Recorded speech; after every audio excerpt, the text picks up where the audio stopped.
সম্পর্ক লক্কর ঝক্কর, ভাইরা ভাইদের হচ্ছে চক্কর। এই বেয়াদব, এই তুমি আমার চা নিলা কেন? চা গোসল করার জন্য নিছি, চা আবার কেন নাই, খাইতে নিছি। এই তোমার গোসল করতে মন চাইলে তুমি নর্দমায় যাও, এটা আমার চা, চা দাও। ও এটা আপনার চা? কই কাপের মধ্যে, চায়ের মধ্যে কোথাও তো ছাগল নামটা লেখা নাই। হ্যাঁ, চায়ের কাপের মধ্যে তো বলদ লেখা আছে, তাহলে তুমি নিলা কেন? চা অর্ডার আমি দিছি, চা আমার, চা আমিই খামু। অর্ডার আপনি দিলেও এই চা আমি খামু। খবরদার আলমগীর, চায়ে যদি একটা চুমুক দাও একদম জিহ্বাটা টান্দা ছিঁড়া হলামু। আরে দুলাভাই, আপনারা এটা কি শুরু করছেন? এই যে ছোট দুলাভাই চায়ের অর্ডার দিচ্ছে বড় দুলাভাই, চাটা ওনারে দিয়ে দেন, আমি আপনার একটা চা বানাই দিতেছি। অসম্ভব, আমার সামনে বসে আমার আগে সে চা খাবে, এটা কোনোদিন হইব না। আর তাছাড়া তুই পানি গরম করবি, চায়ের লিকার দিবি, দুধ দিবি, চিনি দিবি, ঘুটা দিবি, অনেক সময়ের ব্যাপার। এত সময় আমার হাতে নাই, আমি একজন ব্যস্ত মানুষ। উনি হাজারে বসে থাকে, উনারে বানায় দে, উনি চা খাই। অসম্ভব, আমার চা আমি না খাই যাবো না, তুমি অন্য রাস্তা খাও। হাত ছাড়েন, ছাড়ো, হাত ছাড়েন, ছাড়ো, হাত ছাড়ো। আচ্ছা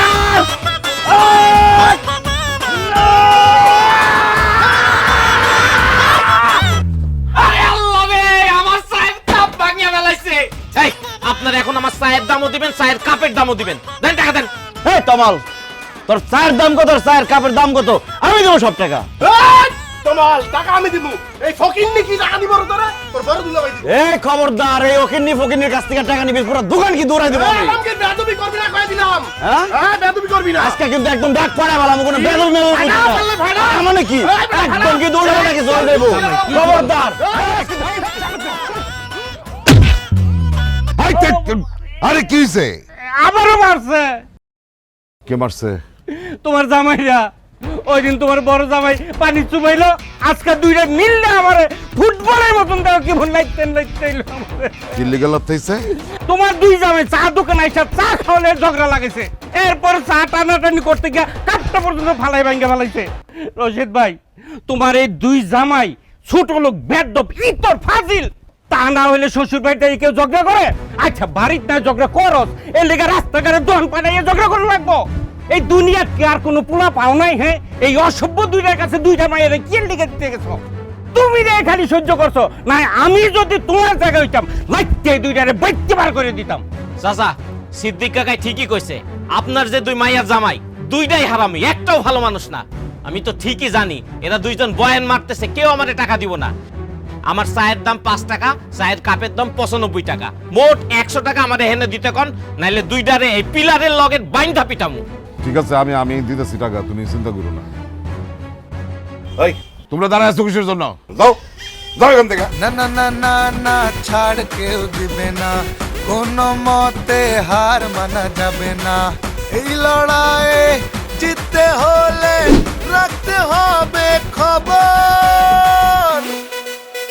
এই এলাকায় আমার একটা মান সম্মান আছে, কিন্তু তোমরা দুই জামাই আজকে যেটা করলা, আমার মান সম্মান সব শেষ। আমি তো অবাক হয়ে যাই যে আমার জামাই হইয়া তোমরা দুইজন কোন আক্কেলে এই চায়ের দোকানে গিয়া এমনি ঝগড়াঝাটি করলা, মারামারি করলা। আমার মাথায় ঢুকে না। আচ্ছা তোমরা যখনই আমাদের বাড়িতে আসো তখনই দুইজনের মধ্যে এত ঝগড়া কেন? একজন আরেকজনের সহ্যই করতে পারো না? হ্যাঁ, কিসের শত্রুতা তোমাদের মধ্যে বলো তো? আম্মা, আমার আসলে কারোর সাথে কোনো শত্রুতা নাই, কিন্তু দুলাভাই সবসময় আমার সাথে হিংসা করে, সবসময় আমার ছোট কইরা আব্বার কাছে বড় হইতে চায়, ভালো সাজতে চায়, আর আবার উল্টাপাল্টা কথা বলে। আমিও তো একটা মানুষ, বলেন কতক্ষণ আমার মেজাজ ঠিক রাখতে পারি? এই ফালতু কথা কই পারা, আমি তোমার হিংসা করি না, তুমি আমার হিংসা করো। আম্মা, আমি এই বাড়ির বড় জামাই, ন্যূনতম সম্মানটুকু সে আমার করে না, মাঝে মধ্যে তো সে আমার তুই তুমগারি করে। শর্মের কথা কি কমু, দুই একবার তো সে আমার গায়ে হাত তুলছে। এখন সে ছোট জামাই যদি আমার গায়ে হাত তোলে, আমি কি তার ছাইরে দিমু? আচ্ছা, আমার জামাই আপনার গায়ে হাত তুলছে আর আপনি কি তারে আদর করছেন? আপনিও তো তার গায়ে হাত তুলছেন। আম্মা, দুলাভাইয়ের কথা একদম বিশ্বাস করবা না, সে একটা মিসকা শয়তান, আমার জামাইরে সে সহ্যই করতে পারে না। ও তাই না? আর তোমার জামাই আমার জামাইরে খুব সহ্য করতে পারে। আমার জামাই যদি মিসকা শয়তান হয়, তোর জামাই কি? তোর জামাই তো একটা সাদা মুলা, অসভ্য, বেয়াদব, ফাজিল। আম্মা, আব্বা, সব নাটের গুরু হইতেছে এই ছোট জামাই, ওর জন্যই যত রকমের মারামারি হাতাহাতি হইতেছে। ও ইচ্ছা করে আমার জামাইয়ের পায়ে পাড়া দিয়ে ঝগড়া করে। খবরদার আপা, নিজের জামার দোষ আরেকজনের ঘাড়ে দিবেন না। এই, খবরদার করে দিলাম, আমার বউর সাথে উচ্চ স্বরে কথা বলে জিহ্বা টান দিয়ে ছিঁড়ে ফেলা দেব। খবরদার।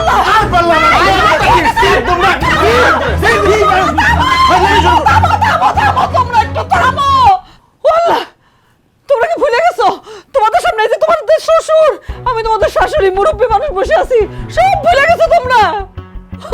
কি হইতেছে এসব? সব আমারই দোষ, সব দোষ আমার। নাহলে আমি এমন দুইটা মানুষের লগে আমার মায়া দুইটার বিয়া দিব কিসের জন্য? ভুল একটা করছি, কিন্তু আর ভুল করুম না।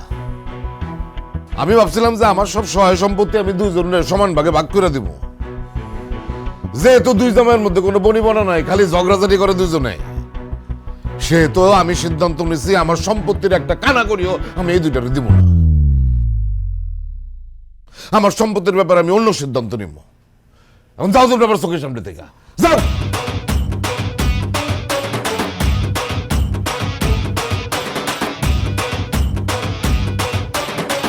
এই তোমার বাপে কি সিদ্ধান্ত নিতেছে, কি সিদ্ধান্ত নিতেছে? আরে সম্পত্তি তো আমার, এইটাই তো সিদ্ধান্ত। আবার সিদ্ধান্ত কি? এই তোমার জামাই রেলে আমার সামনে তো সরো।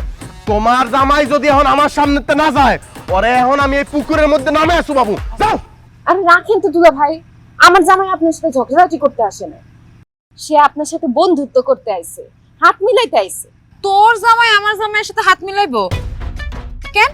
তোর জামাই না আমার জামাইরে চিরশত্রু মনে করে, তো শত্রুর সাথে হাত মিলাইতে যাইবো কেন? বুঝো নাই? এইটা তোমার ছোট বোনের জামাই নতুন নাটক। না দুলা ভাই, আমি আপনার সাথে কোনো নতুন নাটক করতেছি না, আমি আপনার সাথে সত্যি সত্যি হাত মিলাইতে আসছি। আব্বা আমাদের দুজনের উপরে রেগে আছে, বলে দিচ্ছে আমাদের সম্পত্তির ভাগ দিব না। এখন যদি আমরা ঝগড়াঝাটি বাদ দিয়ে মিলা না যাই, তাহলে সম্পত্তির ভাগ আরো পাবো না। এটা অবশ্য ঠিকই কইছে। দুলা ভাই, আমার জামাই যেহেতু ঠিক কথা বলছে, নিজেদের ভালোর কথা চিন্তা করে আপনারা মিলে যান, নয়তো সম্পত্তি বেশি পাওয়া তো দূরের কথা, সম্পত্তির এক কানা করিও আপনারা পাইবেন না। হরসে আমার মনে হয় কি ঝগড়াঝাটি করার কোনো দরকার নেই, তোমরা দুজন মিলা যাও, তাহলে তোমাদের দুজনের জন্যই ভালো হবে। যাও আলমগীরের সাথে হাত মিলাও। না না না না না, ওর সাথে আমি হাত মিলাম, ওর সাথে। আরে তুমি ওর চিনো? এটার মধ্যে নিশ্চয়ই কোনো কিন্তু আছে, কোনো একটা ক্লু আছে। কার সাথে হাত মিলাইতে নিয়ে আসছো আমারে? এত কথা কইরা না তো, যাও হাত মিলাও। ঘরে রইছো কে? যাও না কে? হাত মিলাও, হাত দাও। আলমগীর হাত দিছে, তুমি হাত পকেটের ভিতরে ঢুকাই রাখছো কেন? হাত দাও।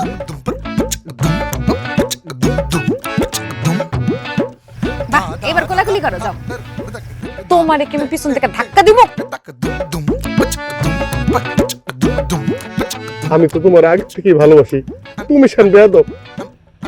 দুলা ভাই, আজকে থেকে আপনার সাথে আর কোনো ঝগড়াঝাটি করুম না, কোনো মারামারি করুম না। আজকে থেকে আমরা ভাইয়ের মতো চলুম। আজকে থেকে আমরা ভাইরা ভাই না, আমরা বন্ধু বন্ধু। অবশ্যই আজকে থেকে আমরা বন্ধু বন্ধু। শোনো, আজকে থেকে আমরা যা করব একসাথে প্ল্যান করে করব। সবার আগে যেটা করতে হবে, শ্বশুরের সম্পত্তিটাকে দুই ভাগ করে দুজন ভাগ করে নিয়ে দেবো। এরপর আমরা ঘুরবো ফিরবো, এমনকি একসাথে ঘুমাবো।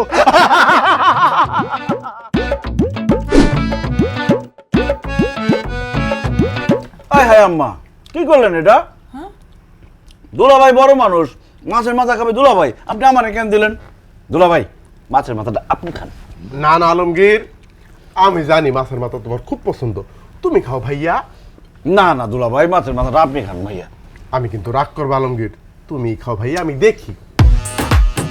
আচ্ছা ঠিক আছে, আমরা এক কাজ করি, আমরা দুজনেই মাছের মাথাটা খাই, আমি আপনার খাওয়াই দিই, আপনি আমার খাওয়াই দেন, ঠিক আছে? করেন ভাই।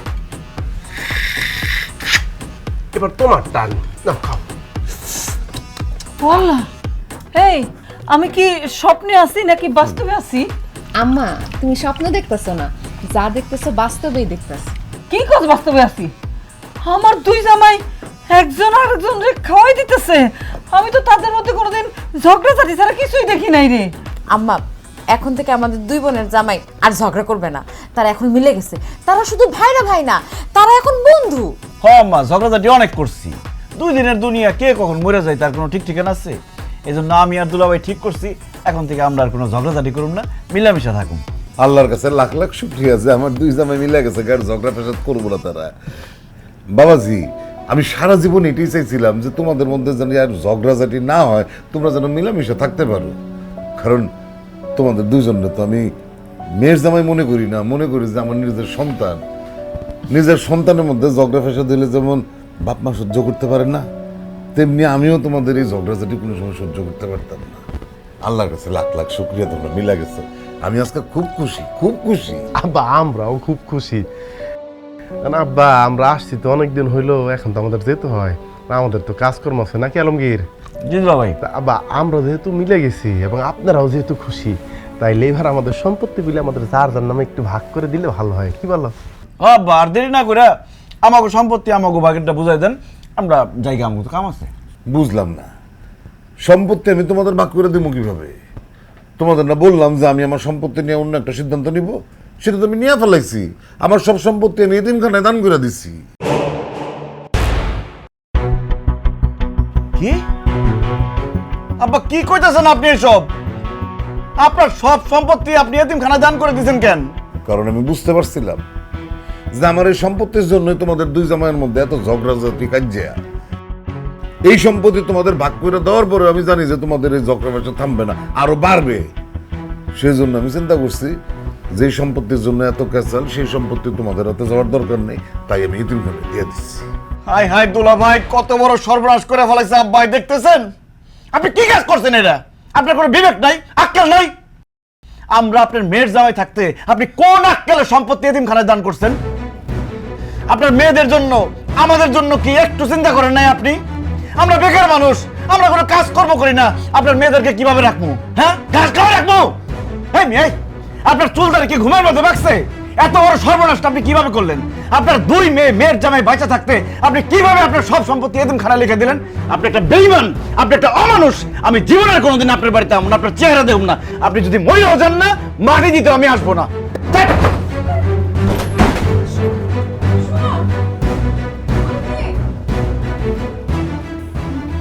বড় জামাই বাবাজি, তোমার শ্বশুর এতিমখানায় সম্পত্তি দিয়ে দেওয়াতে ছোট জামাই তো অনেক রাগ করছে, তুমিও কি রাগ করছো?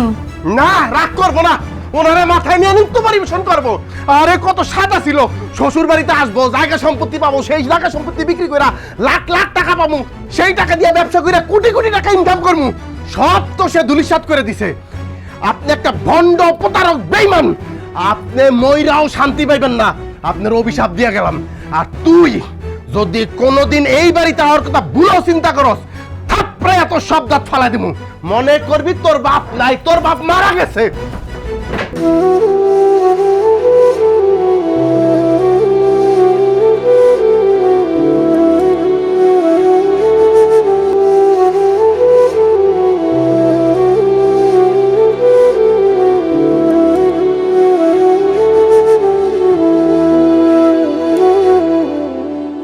জামাই দাঁড়াও।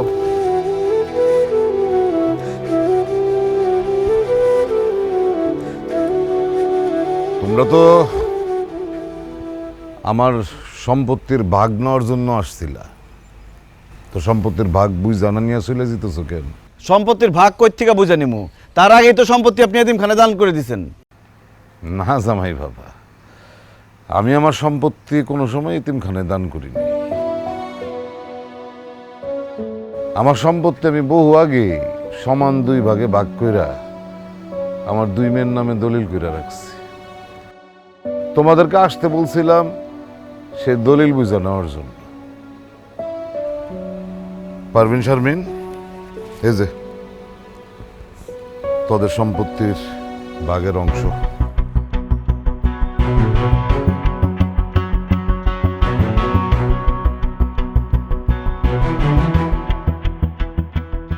আব্বা, তুমি সব সম্পত্তি আমগো নামে লেখা দিছো? তাহলে কেন কইছিলা তুমি সম্পত্তি সব এতিমখানায় দান করে দিছো? কি হলো আব্বা, চুপ করে আছো কেন? কও, তুমি কেন কইছো যে তুমি সব সম্পত্তি এতিমখানায় দান করে দিছো? দেখ মা, তোরা এই বাড়িতে আসার পরে জামাই বাবাজিরা আমারে কি সুন্দর করে আব্বা ডাকছে, আদর সম্মান করছে, অনেক অনেক উপহার নিয়ে আসছে, ভালোবাসা দিচ্ছে। আমি বুঝার চেষ্টা করছি যে এই আদর ভালোবাসা এগুলি কি সত্যই নাকি সব আমার সম্পত্তির লোভে করছে। যখন আমি তো করে বললাম যে এতিমখানায় আমি সব সম্পত্তি দান করে দিছি, তারপর দুই জামাই আমার সাথে যে ব্যবহারটা করলো, আমি বুঝে ফেলাইছি যে আমরা যতই জামাই গো নিজের সন্তান মনে করি না কেন, জামাইদের কাছে আমরা আসলে বাপ মার জায়গাটা নিতে পারিনি। তারা আম করে আদর করছে, আমাদের ভালোবাসা দেখাইছে শুধুমাত্র আমাকে সম্পত্তির লোভে। আসলে আমরা মেয়ের জামাইদের যতই নিজের সন্তানের মতন দেখি,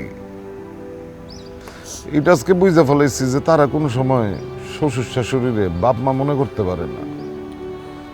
আর শ্বশুর শাশুড়ির যদি সহায় সম্পত্তি না থাকে তাহলে তো কাম সারছে। 6 মাসেও শ্বশুর শাশুড়ির খোঁজ এই জামাইরা নেয় না। শ্বশুর শাশুড়ি খাইয়া আছে না না খাইয়া আছে তাকে কিছু যায় আসে না। তোমরা আমার বাড়িতে আসার পরে 2 জামাই ঝগড়াঝাটি করছো, মারামারি করছো, কিন্তু বিশ্বাস করো আমি আমি মন থেকে একটু কষ্ট পাই নাই। কিন্তু আজকে যখন আমি বুঝতে পারলাম যে তোমরা আসলে আমাগরে মানে কোন অবস্থাতেই বাপ মা ভাবতে পারো না, আমরা তোমার কাছে শ্বশুর শাশুড়ি, সম্পত্তির ভাগ দেওয়া শ্বশুর শাশুড়ি, খুব কষ্ট পেয়েছি, খুব কষ্ট পেয়েছি। কষ্ট পায় না, এত কষ্ট পাইতেছো কেন? পরের সন্তানরা যে কোনোদিন নিজের সন্তান হয় না, এটা মুরব্বীরা কয় না? জানো জামাই বাবাজিরা, আমাদের এই সংসারে যখন এই যে আমার পারভিন আর আমার শারমিন হইল, আমাদের আত্মীয় স্বজন, বন্ধু বান্ধব, পাড়া প্রতিবেশী সবাই বলছিল হায় হায় 2টাই মাই হয়েছে, একটা ছেলে হইলো না, তোমাদের অবস্থা কি হইব? বুড়া বয়সে কে দেখবো? মায়েরা তো বিয়ে করে শ্বশুর বাড়ি চলে যাইব, বুড়া বয়সে তোমাদের কে দেখবো? আমি কষ্ট পাইতাম, বিশ্বাস করো, এটা শুনলে আমি মন খারাপ করতাম, কষ্ট পাইতাম। কিন্তু এই যে মানুষটারে দেখছো না, সে আমার কি বলতো জানো? সে আমার বলতো মন খারাপ করো কেন, আমার পারবেন রে, আমার শারমিন রে যখন বিয়ে দিব না, রাজপুত্রের মতন জামাই আসবে। ওরা কি আমাদের জামাই? ওরা আমাদের ছেলে, ওরাই আমাদের সন্তান, ওরাই বুড়া বয়সে আমরা 2জনে দেখবে। কত বড় মুখ করে আমার তখন বলতো। অথচ সম্পত্তি এতিমখানায় লিখে দিছে, এটা শোনার সাথে সাথে ছোট জামাই কি বললা তুমি? এটা এই মানুষটার মরমুখও তুমি দেখতে আসবে না বলতে বললা। আর বড় জামাই তুমি কি বললা? আমার পারভিনের এই ভিটাতে জন্ম, তুমি কয়ে দিতে পারলা যে ওর জন্ম ভিটায় ও আর কোনোদিন আসতে পারবো না? কেমনে কইলা তোমরা এসব? এই যে শ্বশুর শাশুড়ি, আমাদের কোনো মূল্য নাই তোমাদের কাছে, খালি কি আমাদের এই যে টাকা পয়সা, ঘর বাড়ি, সহায় সম্পত্তি, এটারই শুধু দাম তোমাদের কাছে? এই যে তোমরা 2টা জামাইরে নিজের ছেলের মতন জানি এত আদর আপ্যায়ন করি, ভালোবাসা দেই, কোনো মূল্য নাই না? ও আরেকটা কথা, এই যে 2টার দেখতেছো না, এই যে পারবি না শারমিন, এগুলা কি? বাপ মার শ্রেষ্ঠ সম্পদ, কলিজার টুকরা তোমরা 2টার হাতে তুলে দিছি, তারপরে এটার কোনো দাম নাই তোমাদের কাছে। আম্মা, আপনি আমার ঘরে লজ্জা দিয়েন না। সম্পত্তির লোভে আসলে আমরা অমানুষ হয়ে গেছিলাম। আপনারা শ্বশুর শাশুড়ি আমাদেরকে যে এত আদর করেন, এত ভালোবাসেন, এটা কখনো চোখে পড়ে নাই। আপনারা ঠিকই বলছেন, আসলে আমি কখনোই আপনাদেরকে বাবা মা মনে করি নাই। আর আপনাদেরকে যে আদর, সম্মান, ভালোবাসা দেখাইছি, সব কিছু আমার শ্বশুরের সম্পত্তির লোভেই দেখাইছি। আসলে কি করবো কোন আব্বা? লেখাপড়া করছি, কোনো চাকরি বাকরি পাই নাই, বেকার মানুষ, কিভাবে চলবো, কিভাবে সংসার চালামো? আর কয়দিন পরে যখন আমার বাচ্চা কাচ্চা হইব, তা করে কিভাবে মানুষ করুম, কিভাবে বড় করুম, এসব চিন্তা আমার মাথার মধ্যে ঘুরতো। তাই ভাবছিলাম শ্বশুরের সম্পত্তির ভাগ পাইলে ওইটা বেইছে কিছু একটা তো করতে পারুম, বউ বাচ্চা নিয়ে সংসারটা তো চালাইতে পারুম। আব্বা, আম্মা, এই জন্যই আমি সম্পত্তির লোভ করছি। কিন্তু এখন আমি বুঝতে পারছি, টাকা পয়সা, সম্পত্তি এগুলো আমি কামাই করতে পারুম, কিন্তু আমার শ্বশুর শাশুড়ির ভালোবাসা এগুলো আমি কোটি টাকা দিয়েও কিনতে পারুম না। আব্বা, এই সম্পত্তি আমার লাগবে না আব্বা, আপনারাই আমার সবচেয়ে বড় সম্পদ। আব্বা হয়েছে কি, আমি তো খুব ছোটবেলায় বাপ মা হারাইছি, বাপ মার ভালোবাসা কি জিনিস সেটা আমি পাই নাই। কিন্তু এই বাড়িতে বিয়ে হওয়ার পর আপনি আম্মা যে ভালোবাসা দিছেন, বাপ মার কথা আর মনেই পড়ে না, বলে এই তো আমার বাপ মা। কিন্তু আম্মা ওই যে চাকরি করি সেই চাকরিতে তো সংসার ঠিকঠাক চলে না। আপনার মেয়ে মাঝে মধ্যেই বলে আমাকে ভবিষ্যৎ কি, তুমি যা ইনকাম করো তাতে তো টানাটানি চলতেছে, একটা বাচ্চা হইলে কি হইব। তাই একটা জিদ চাইবা গেছিল, যদি কোনোভাবে আপনার কাছ থেকে একটু সম্পত্তি নিয়ে সেটা বেচে একটা কিছু করতে পারি। ভুলে গেছিলাম আপনার আদর ভালোবাসা স্নেহর কথা, কি মমতা দিছেন আমি করে সব ভুলে গেছিলাম। আমারও কোনো সম্পদ লাগবে না, ওই আলমগীর কইছে না, আমাকে আপনার ঘুরি লাগবো। কারণ টাকা পয়সা জমি জিরাতের যে সম্পদ, ওইটা তো হয়তো জীবনে জোগাড় করতে পারবো, কিন্তু কোনো কারণে যদি আপনার হারায় যান ওইটা তো পাবো না। আপনারাই আমার সম্পদ, আর আপনাকে দোয়া যদি আমগো লগে থাকে তাইলে আমগো ভবিষ্যতে আমরা কোনো জায়গায় ঠেকবো না। আব্বা আপনারা মাফ করে দেন। বুঝছে আব্বা আমার মাফ করে দেন আব্বা, আমি ভুল করছি আব্বা, আব্বা। হয়েছে, উঠো উঠো উঠো উঠো উঠো উঠো উঠো উঠো। সন্তানরা ভুল করলে বাপ মা সেটা মনে রাখে না, আর তোমরা তো তোমাদের ভুল বুঝতে পারছো। আমাদের ভিতরে আর কোনো কষ্ট নেই, কোনো কষ্ট নেই। আব্বা আম্মা, তোমরা এই বাড়িতে একলা একলা থাকো, তোমাকে দেখার মতো কেউ নাই, তোমাকে এই বাড়িতে আর একলা থাকুন লাগবো না। তোমরা আমার লগে আমার জামাইয়ের বাড়িতে থাকবা। হ আব্বা, আপনি আমার ছেলে বলছেন না, এখন থেকে ছেলের বাড়িতে থাকবেন। না আব্বা আম্মা আমাগো বাড়িতে থাকবো, আমাগোর সাথে। আব্বা তো আমার জামাইয়েরও ছেলে কইছে। কি হলো, তুমি কিছু কও না কেন? তুমি থাকতে তোমার আব্বা আম্মা অন্যের বাড়িতে থাকবো? আরে আলমগীর ছোট মানুষ, কি বলছে, আব্বা আম্মা তো আমার কাছেই থাকবো। না না দুলা ভাই, আপনি এর মধ্যে আইসেন না, আব্বা আম্মা আমার সাথে থাকবো। দূর আলমগীর, হাও কথা কয় না তো ভাই, আব্বা আম্মা আমার কাছেই থাকবো। না না আব্বা, এইসব কথা বলবো না। দুলা ভাই আপনি সরেন তো। আমার কাছে থাকবো ভাই। আব্বা আপনি আমার বাড়িতে থাকবেন। আলমগীর ব্যাদ তুমি শুরু করছো, আবার তুমি। দুলা ভাই দেখেন আজকে কিন্তু মুরব্বি টুরবি মারুম না, আব্বা আমার বাড়িতে থাকবো। এখন কিন্তু একদম ঘুরে ঘুরে যাবো। না না না না ছাড় কেউ দিবে না, কোনো মতে হার মানা যাবে না, এই লড়াই জিত